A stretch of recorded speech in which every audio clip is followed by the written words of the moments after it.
ఓం శ్రీ పరమాత్మనే నమః. శ్రీమద్భగవద్గీత ప్రథమోధ్యాయః అర్జున విషాదయోగః. ఈరోజు మొదటి అధ్యాయంలోని 30వ శ్లోకం. గాంధీవం స్రంసతే హస్తాత్ త్వక్చైవ పరిదహ్యతే నా చ శక్నోమ్యవస్థాతుం భ్రమతీవ చ మే మనః.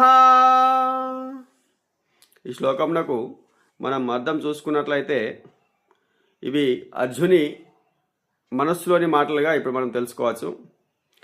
ఇప్పుడు అర్జునుడు ఈ విధంగా పలుకుతున్నట్టుగా ఉంది. నేను ఇప్పుడు ఇక్కడ నిలబడలేకపోతున్నాను, నన్ను నేను మర్చిపోతున్నాను, నా మనసు అల్లకల్లోలంగా ఉంది. కేశి రాక్షసుడిని చంపేవాడా, నేను చెడును మాత్రమే ముందుగా చూస్తున్నాను అని అర్జునుడు చెప్తున్నట్టుగా ఈ శ్లోకం అని తెలియజేస్తుంది. అతని ఉద్దేశం చూసినట్లయితే తన అసహనం కారణంగా అర్జునుడు యుద్ధభూమిలో ఉండలేకపోయాడు మరియు తన మనస్సు యొక్క బలహీనత కారణంగా తనను తాను మర్చిపోతున్నాడు. భౌతిక వస్తువుల పట్ల అధిక మక్కువ మనిషిని అయోమయకరమైన స్థితిలో ఉంచుతుందని మనం తెలుసుకోవచ్చు.